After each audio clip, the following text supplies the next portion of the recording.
Assalamualaikum warahmatullahi wabarakatuh. Halo semuanya, perkenalkan kami dari kelompok 1 Public Speaking. Saya Alena Hasanativa, absen 2 sebagai psikolog. Saya Flora Radisi Putri Laksana, absen 13 sebagai host. Saya Kinanti Aurelia Merdani, nomor absen 17 sebagai pekerja swasta. Saya Olivia Ramadhanisa, absen 27 sebagai mahasiswi. Di sini kami akan membuat video podcast tentang pentingnya menjaga kesehatan mental. Langsung saja kita tonton videonya.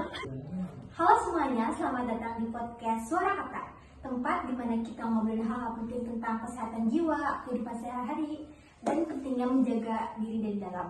Aku Flora Radisi Putri Laksana, dan hari ini akan bahas suatu topik yang sangat relevan bagi kehidupan kita sehari-hari, yaitu pentingnya menjaga kesehatan mental. Nah, di sini udah ada aku dan 3 bintang tamu kita yang seru-seru nih. Yang pertama ada Kak Alina sebagai psikolog kita. Halo Kak Alina. Hai Kak Flora, senang banget kita bisa ngobrol-ngobrol santai di podcast Suara Kata. Selamat dulu semuanya. Iya, sama Kak Alina. Kami juga di sini sangat senang banget nih bisa mengundang kamu sebagai psikolog ini. Selanjutnya ada mahasiswa yang sedang berjuang dengan skripsi akhirnya, ada Kak Olive. Halo Kak Olive. Halo Kak Flora, makasih udah undang aku ke podcast Suara Kata. Deg-degan banget tapi excited. Tenang aja Kak Olive, kita di sini cuma santai-santai aja kok, enjoy aja. Kita juga pembahasannya bakal enjoy dan santai. Dan yang terakhir ada Kak Kinan, seorang pekerja swasta yang sangat aktif membagikan ceritanya lewat media sosial tentang mental health. Halo Kak Kinan. Halo Flora, halo, salam kenal semuanya. Semoga obrolan kita hari ini bisa kasih dampak positif ya. Amin. Oke teman-teman, kita masuk ke segmen pertama. Kenapa sih kesehatan mental itu penting bagi kita semua? Langsung aja kita tanya ke psikolog kita semua, Kak Alena. Nah, aku mau tanya nih, kenapa nih kesehatan mental itu sangat penting buat dijaga? Pertanyaannya bagus banget. Nah, kenapa sih mental health itu penting untuk dijaga? Karena mental health itu adalah fondasi dari kehidupan kita sehari-hari. Jadi kalau kita memiliki mental health yang baik, kita itu akan memiliki pikiran yang jernih, terus kita juga akan merasa tenang, terus kita juga lebih enak nih bersosialisasi dengan orang lain itu lebih baik. Kalau misalkan mental health kita itu buruk, itu kita bakal berdampak jadi kita tuh merasa tidak tenang, pikiran berantakan, juga bersosialisasi dengan orang lain juga tuh jadi jelek, jadi pengaruh ke sosial kita. Berarti sengaruh itu ya? Sengaruh itu. Mungkin nggak begitu kelihatan ya mental health, tapi kalau misalkan mental health itu nggak dijaga, itu benar-benar ya kalau mental healthmu jelek, hidupmu akan jelek juga. Iya. Simpelnya begitu ya teman-teman. Oke, yang kedua tuh aku mau dengar nih pengalaman pribadi sendiri dari Kakak Olive dan Kak Kinan. Kakak Olive sebagai mahasiswa dan Kak Kinan sebagai pekerja swasta. Nah, yang pertama ada Kak Olive dulu nih. Boleh dong ceritain ke kita semua gimana, ada gak pengalamannya? Sering nggak sih? Iya. Ya Kak, bener banget tuh, apalagi pas ngerjain skripsi. Aku pernah ngerasa kehilangan arah gitu, terus kayak ngerasa cemas gitu, terus sama kayak rasanya tuh pengen nyerah gitu setiap hal yang kita pengen ini pengen nyerah gitu ya, kalau hal itu susah gitu. Kayak udah merasa berat banget. Iya. Tapi akhirnya tuh aku berani cerita ke dosen. Dan dosen beliau tuh bantu aku buat konsultasi gitu. Sekarang sih masih belajar gitu ya Kak, tapi ya udah jauh lebih ringan gitu lah rasanya. Wah, keren banget Kak Olive. Itu keberanian tersendiri loh buat kayak curhat ke dosen apalagi ya. Nah, aku mau denger nih tanggapan dari Kak Alena sebagai seorang psikolog tuh gimana sih dengar cerita dari Kak Olive? Yang pertama aku mau ngucapin ya apresiasi kamu tuh keren banget karena kamu berani buat cerita ke dosen, cerita ke ya sosok yang udah ahli buat kamu ceritain tentang keluh kesah kamu, masalah kamu gitu. Karena zaman sekarang ini kita tuh banyak anak muda yang selalu memendam masalahnya sendiri. Iya. Merasa kalau kita tuh kuat, kita tuh merasa kalau aku bisa sendiri, aku kuat, aku bisa sendiri, aku bisa handle semua sendiri. Padahal kita tuh butuh tempat untuk cerita, kita tuh butuh dimana kita tuh mengeluarkan keluh kesah kita dalam kehidupan sehari-hari. Terus banyak juga kan kasus-kasus yang bunuh diri itu kan banyak kan dari anak muda. Iya. Karena apa? Karena mereka tuh kayak memendam masalahnya mereka sendiri, dan mereka tuh kayak stres, nggak punya apa ya, arah. Jadi kayak mereka nggak punya semangat, mereka nggak punya iman, jadi mereka tuh mengakhiri hidup, padahal itu tuh bukan solusi sama Benar sekali. sekali, malah nambah masalah ya teman-teman. Ya, jadi ayolah jangan takut buat cerita, karena kita juga pasti butuh sosok orang lain nih buat bantu kita untuk mengarahkan hidup kita selanjutnya. Oke, terima kasih kalian. Terima kasih ya, sama-sama. sama-sama. Oke teman-teman, kan kita udah dengar dari seorang mahasiswa. Nah, aku mau denger nih pengalaman dari seorang pekerja swasta. Boleh dong di-sharing kita Kak Kinan? Oke, aku dulu juga sempat di titik terendah kayak bingung banget karena kerja dari pagi sampai malam itu bener-bener kayak nguras energi banget kan. Kayak dari pagi sampai malam kan emang bener-bener capek gitu kan. Iya, betul sekali. Terus tanpa aku sadar tuh aku tuh sekarang tuh kayak sering marah gitu loh. Kerja dari pagi sampai malam tuh kayak emang bener-bener nguras energi kan. Terus tanpa aku sadar itu kayak aku tuh sekarang sering marah, terus ya kayak emosinya tuh gak kekontrol gitu. Iya bener. Terus susah tidur tuh di atas jam 10 terus gitu loh. Terus jadi buat beraktivitas lagi, buat kerja lagi tuh di pagi harinya tuh kayak udah gak semangat gitu.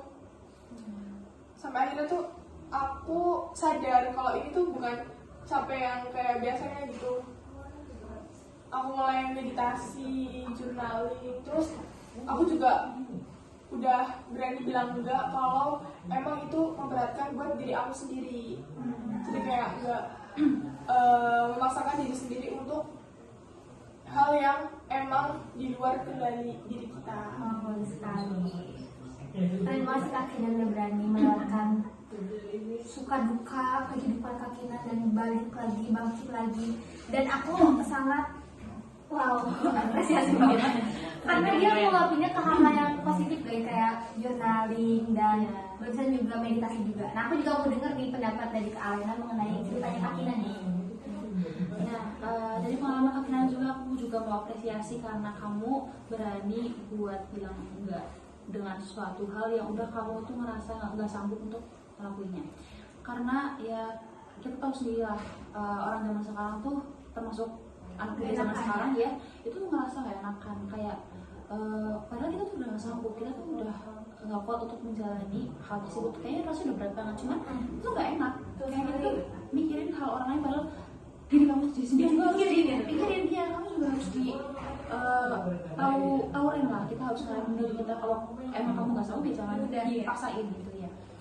Terus juga tadi Kak Kinan bilang kalau karena kerja dari pagi sampai malam itu emosinya jadi nggak stabil ya. Itu karena Kak Kinan tuh terlalu menekan dirinya untuk selalu bekerja dengan memaksakan, maksudnya Kak Kinan tuh fokus bekerja dengan pekerjaan dia itu, tapi nggak ada waktu luang untuk istirahat. Jadi ya itu kena mental health-nya, jadi gampang marah. Itu tuh salah satu gimana Kak Kinan ini nggak bisa menjaga mental health. Nah, tapi alhamdulillahnya Kak Kinan itu bisa mengarahkan hal itu ke hal positif, jadi bukan yang ke negatif gitu. Jadi ya bagus itu. Jadi Oke, dari pengalaman Kak Olive dan Kak Kinan ada nggak sih tips praktis buat menjaga kesehatan mental kita? Sekalian edukasi buat para pendengar podcast kita. Oke, pasti ada. Ini ada beberapa hal sederhana yang bisa dicoba ya teman-teman. Jadi poin pertama ini adalah luangkan waktu untuk istirahat tanpa rasa bersalah. Jadi poin di sini itu maksudnya adalah kita ini kan pasti sering banget ngerasa bersalah ya, maksudnya kita tuh sering nyalahin diri sendiri. Saya juga ngerasa overthinking apa yang udah kita lakuin, kayak aduh kok kayak gini ya, kok aku tega ya kayak gini ya, kayak padahal tuh nggak seharusnya kita nyalahin diri sendiri gitu. dengan kita terus merasa bersalah tuh juga bisa kena mental health kita, jadi kayak merasa nggak cukup untuk orang lain gitu kan ya. Terus luangkan waktu di sini itu untuk istirahat tuh maksudnya tuh bukan istirahat untuk tiduran atau tidur main HP, itu bukan, tapi di situ maksudnya istirahatkan pikiran kalian, istirahatkan pikiran buruk kalian itu redain untuk menjadi pikirannya positif lagi. Jadi kita tuh butuh dimana waktu untuk menyehatkan pikiran kita lagi gitu loh. Jangan terus ditekan sampai akhirnya kita tuh malah bikin stres sendiri gitu. Nah, poin yang kedua itu kenalin dan validasi perasaan diri sendiri, jangan ditekan. Karena kita tuh sering menuntut diri kita sendiri untuk jadi sempurna. Iya benar kali. Ya. Padahal kalau kita itu pengen ngikutin standar orang lain itu belum tentu standar orang lain itu bisa nyampe ke standar kita. Ya. Jadi jangan tuntut diri kita itu untuk menjadi yang sempurna, karena itu tuh bikin gimana ya, kayak diri kita tuh ngerasa terusan nggak cukup ya, kurang terus ya. Jadi juga kenalin nih diri kita tuh cocok untuk ke arah mana sih. Jangan terus ngeliat orang lain kok, wah dia kok keren ya, oh wah dia kok baik ya, terus akhirnya kita menuntut untuk menjadi orang itu, padahal enggak. Kenalin diri kita sendiri, kita tuh cocoknya ke arah mana. Terus poin yang ketiga adalah bangun rutinitas kecil yang menyenangkan, kayak contohnya melakukan hobi-hobi yang kita sukai atau olahraga gitu. Jadi kita tuh melakukan hal-hal yang ke arah positif, bukan ke negatif gitu. Jadi dengan kita malah mengikuti hal-hal negatif itu bukan sebuah solusi, tapi malah menambahkan masalah. Jadi kalau kalian hobi olahraga lah, kalau ada waktu luang. Kalau misalkan kalian hobi masak, masaklah gitu. Jadi itu juga bisa untuk menghilangkan stres. Dan yang terakhir nih, yang paling penting nih, jangan takut untuk cari bantuan ke profesional atau ke ahlinya. Ya kayak tadi contohnya Kak Olive tuh, Kak Olive dia berani untuk cerita ke dosennya. Karena kita tuh kan makhluk sosial ya, kita tuh pasti butuh orang lain. Benar banget. Jadi jangan menganggap kita tuh sendiri, tapi ada orang lain, dan kadang tuh kita juga butuh saran orang lain gitu. Jadi apalagi ke ahlinya ya, yang jelas-jelas bisa untuk kasih kita saran baiknya kita gimana sih daripada kita hilang arah kan. Iya benar banget. Ya, jadi ngasih solusi juga ya, guys. cerita konsultasi gitu, itu juga solusi. Wah, luar biasa banget gak sih guys podcast hari ini. Nah, aku mau ngucapin terima kasih banyak buat bintang tamu aku, buat Kak Kina dan Kak Oli. Terima kasih juga udah men-sharing pengalaman pribadi, terutama buat Kak Alena yang udah ngasih ilmunya.